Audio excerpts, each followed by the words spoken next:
is Tenzin Kunga, and I represent the country Tibet.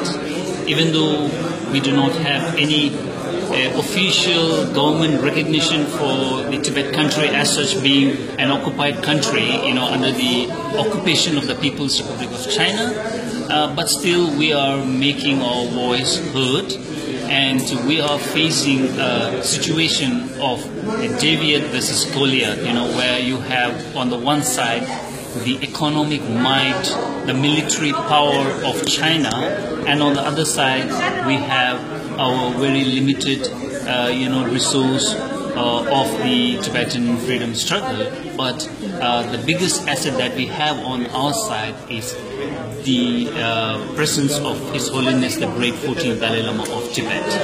And here I am here at the UNPO Presidency as well as the General Assembly meeting on behalf of the Tibet Bureau, representatives of the Tibet Bureau who were, as I'm informed, one of the founding members of the UNPO. So since they could not be here for other reasons, so I'm representing them, and I basically belong here in London. We have an Office of TIBET based in London, so it's easier for me to come over here, yes.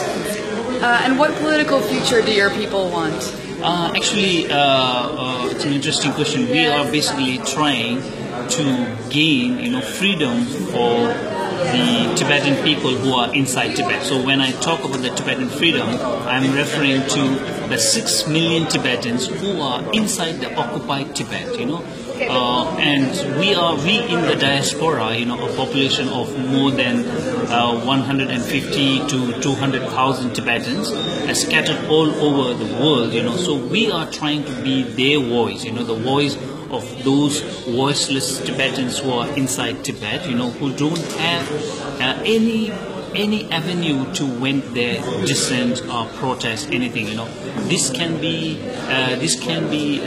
gauged, the situation inside the occupied Tibet can be gauged from the fact that there have been more than 145 self-immolations, Tibetans burning their body and, giving up their life because they don't see any avenue to express their dissatisfaction over the Chinese rule.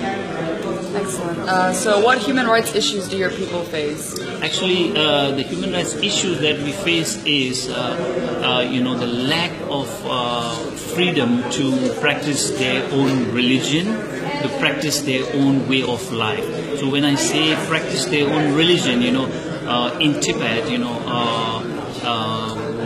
there have been instances of so many monasteries being destroyed, so that Tibetans are Buddhists and their way of life is, prayers, and when these monasteries are destroyed, that is like taking away their religious freedom. And also when I talk about the way of life, these days the Chinese government is doing these, resettlement of lots of Chinese into Tibetan areas and trying to make the Tibetans into minorities. So we are trying to fight for their rights because they want to eliminate this thought of minorities and minority rights. Yes, so that's what we are fighting for. Yes.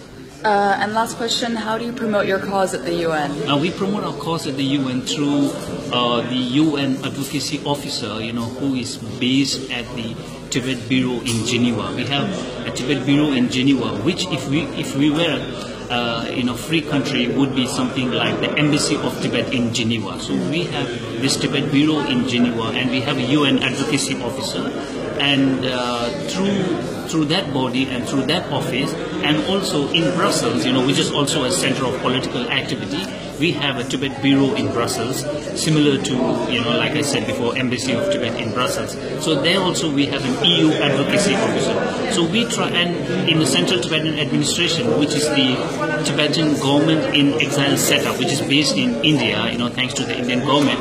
So we have a Department of Information and International Relations, where we have a UN Human Rights Desk officer. So through these officers and through these offices and our limited resources, we try to lobby at the UN. Yes, that's how we try to get our voice heard. Thank you.